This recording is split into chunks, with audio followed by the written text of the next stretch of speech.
राधे राधे। बृहस्पति यानी वीरवार व्रत कथा। भारतवर्ष में एक प्रतापी और दानी राजा राज्य करता था। वह नित्य गरीबों और ब्राह्मणों की सेवा करता था। यह बात उसकी रानी को अच्छी नहीं लगती थी। वह ना तो गरीबों को दान देती, ना ही भगवान का पूजन करती थी, और राजा को भी दान देने से मना किया करती थी। एक दिन राजा शिकार खेलने वन को गए हुए थे, तो रानी महल में अकेली थी। उसी समय बृहस्पति देव साधु वेश में राजा के महल में भिक्षा के लिए गए और भिक्षा मांगी। रानी ने भिक्षा देने से इनकार किया और कहा, हे साधु महाराज, मैं तो दान्य पुण्य से तंग आ चुकी हूँ। मेरा पति सारा धन लुटाता रहता है। मेरी इच्छा है कि हमारा धन नष्ट हो जाए, फिर ना रहेगा बांस, ना बचेगी बांसुरी। साधु ने कहा, देवी, तुम तो बड़ी विचित्र हो।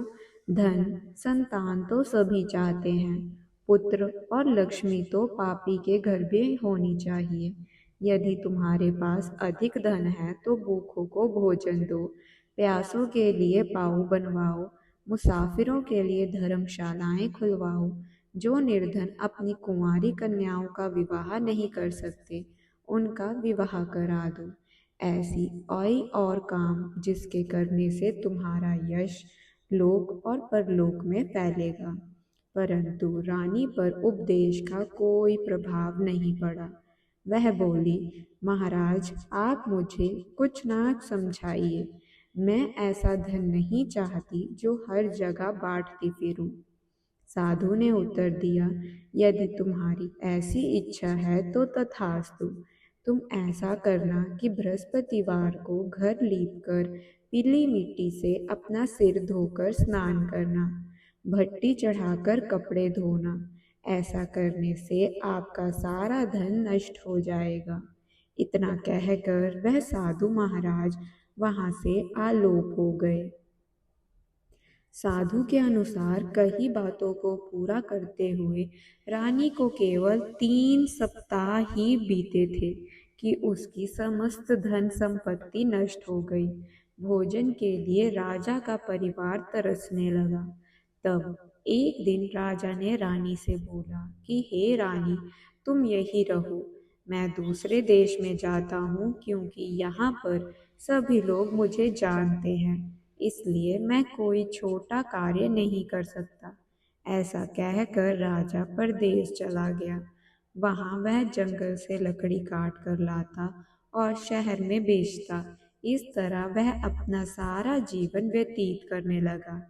इधर राजा के परदेश जाते ही रानी और दासी दुखी रहने लगी। एक बार जब रानी और दासी को 7 दिन तक बिना भोजन के रहना पड़ा, तो रानी ने अपनी दासी से कहा, हे दासी, पास ही के नगर में मेरी बहन रहती है। वह बड़ी धनवान है। तू उसके पास जा और कुछ ले आ, ताकि थोड़ा बहुत गुजर बसर हो जाए। दासी रानी की बहन के पास गई। उस दिन बुधवार था और रानी की बहन उस समय बृहस्पति व्रत कथा सुन रही थी। दासी ने रानी की बहन को अपनी रानी का संदेश दिया, लेकिन रानी की बड़ी बहन ने कोई उत्तर नहीं दिया। जब दासी को रानी की बहन से कोई उत्तर नहीं मिला, तो वह बहुत दुखी हुई और उसे क्रोध भी आया। दासी ने वापस आकर रानी को सारी बात बता दी। सुनकर रानी ने अपने भाग्य को कोसा। उधर रानी की बहन ने सोचा कि मेरी बहन की दासी आई थी, परंतु मैं उससे नहीं बोली, जिससे वह बहुत दुखी हुई होगी। कथा सुनकर और पूजा समाप्त करके वह अपनी बहन के घर आई और कहने लगी, हे बहन, मैं बृहस्पतिवार के व्रत कह रही थी। तुम्हारी दासी मेरे घर आई थी, परंतु जब तक कथा होती है तब तक ना तो उठते हैं और ना ही बोलते हैं, इसलिए मैं नहीं बोली। कहो दासी क्यों आई थी? रानी बोली, बहन, तुमसे क्या छुपाऊं? हमारे घर में खाने तक को अनाज नहीं था। ऐसा कहते कहते रानी की आंखें भर आई। उसने दासी समेत पिछले 7 दिनों से भूखे रहने तक की बात अपनी बहन को विस्तार पूर्वक सुना दी। रानी की बहन बोली, देखो बहन, भगवान बृहस्पति देव सबकी मनोकामनाओं को पूर्ण करते हैं। देखो, शायद तुम्हारे घर में अनाज रखा हो। पहले तो रानी को विश्वास नहीं हुआ, पर बहन के आग्रह करने पर उसने अपनी दासी को अंदर भेजा तो उसे सचमुच अनाज से भरा एक घड़ा मिल गया। ये देखकर दासी को बड़ी हैरानी हुई। दासी रानी से कहने लगी, हे रानी, जब हमको भोजन नहीं मिलता था तो हम व्रत ही तो करते थे। इसलिए क्यों ना इससे व्रत और कथा की विधि पूछ ली जाए ताकि हम भी व्रत कर सकें। तब रानी ने अपनी बहन से बृहस्पतिवार व्रत के बारे में पूछा।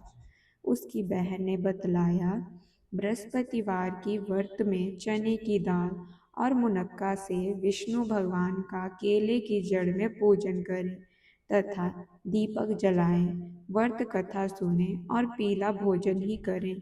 इससे बृहस्पति देव प्रसन्न होते हैं। व्रत और पूजन विधि बताकर रानी की बहन अपने घर को लौट गई।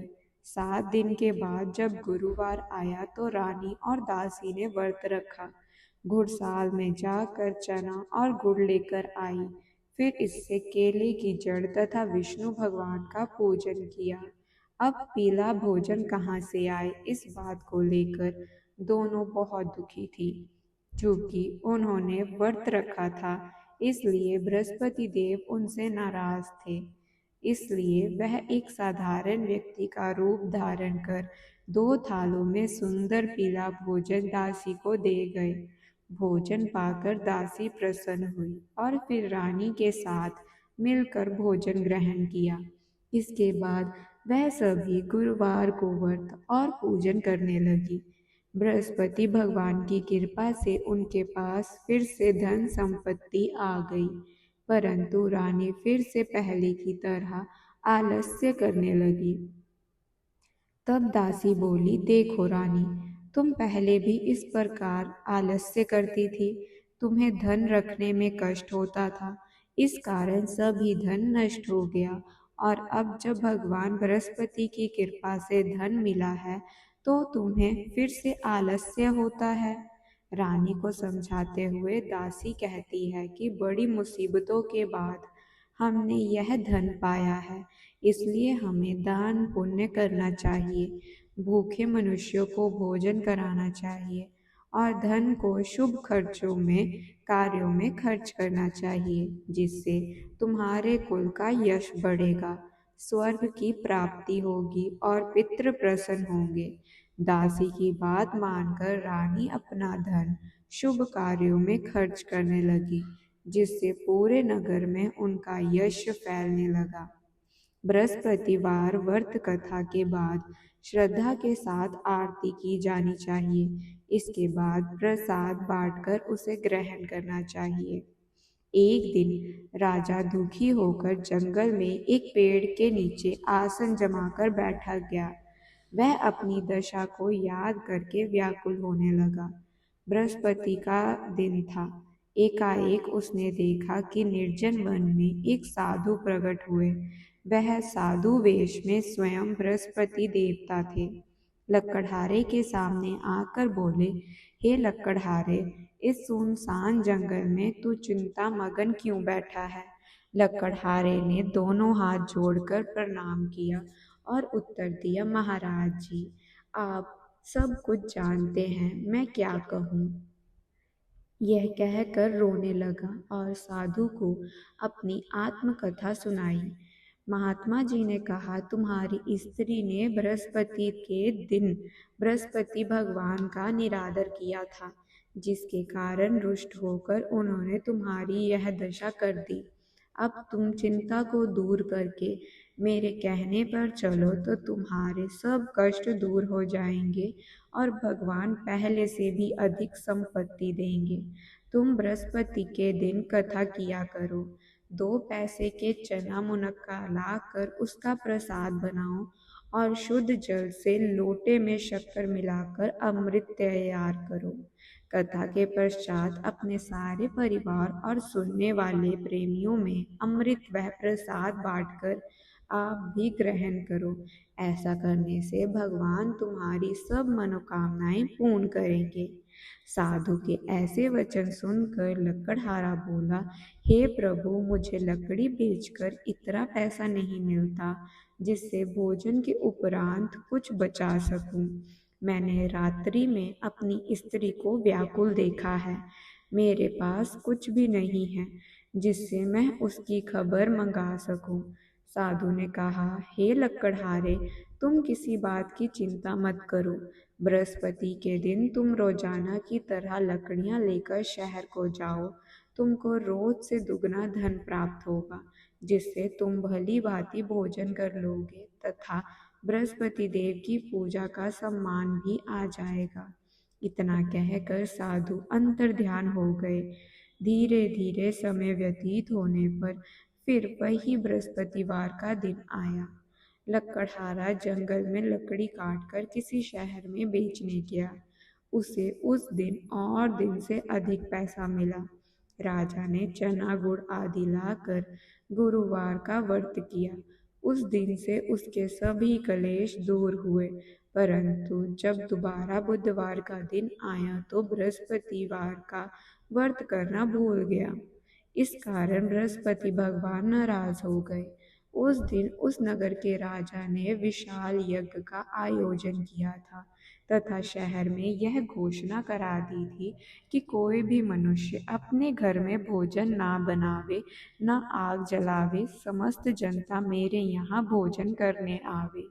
इस आज्ञा को जो ना मानेगा उसे फांसी की सजा दी जाएगी। इस तरह की घोषणा संपूर्ण नगर में करवा दी गई। राजा की आज्ञा अनुसार शहर के सभी लोग भोजन करने गए, लेकिन लकड़हारा कुछ देर से पहुंच गया। इसलिए राजा उसको अपने साथ घर ले गए और ले जाकर भोजन करा रहे थे तो रानी की दृष्टि उस खूंटी पर पड़ी जिस पर उसका हार लटका हुआ था। वह वहां पर दिखाई नहीं दिया।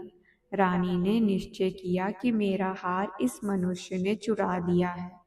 उसी समय सिपाहियों को बुलाकर उसको कारागार में डलवा दिया। जब लकड़हारा कारागार में पड़ गया और बहुत दुखी होकर विचार करने लगा कि ना जाने कौन से पूर्व जन्म के कर्म से मुझे यह दुख प्राप्त हुआ है, और उसी साधु को याद करने लगा जो जंगल में मिला था। उसी समय तत्काल बुद्ध बृहस्पति देव साधु के रूप में प्रकट हुए और उसकी दशा को देखकर कहने लगे, अरे मूर्ख, तूने बृहस्पति देव की कथा नहीं करी, इस कारण तुझे दुख प्राप्त हुआ है। अब चिंता मत कर। बृहस्पति के दिन कारागार के दरवाजे पर 4 पैसे पड़े मिलेंगे। उनसे तू बृहस्पति देव की पूजा करना, तेरे सभी कष्ट दूर हो जाएंगे। बृहस्पति के दिन उससे 4 पैसे मिले।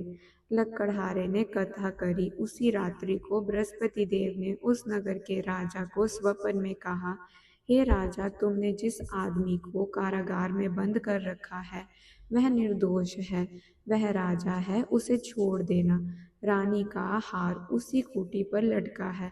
अगर तू ऐसा नहीं करेगा तो मैं तेरा राज्य को नष्ट कर दूंगा। इस तरह रात्रि के स्वप्न को देखकर राजा प्रातःकाल उठा और खूंटी पर हार देखकर लकड़हारे को बुलाकर क्षमा मांगी और लकड़हारे को योग सुंदर वस्त्र आभूषण देकर विदा कर दिया। बृहस्पति देव की आज्ञा अनुसार लकड़हारा अपने नगर को चल दिया।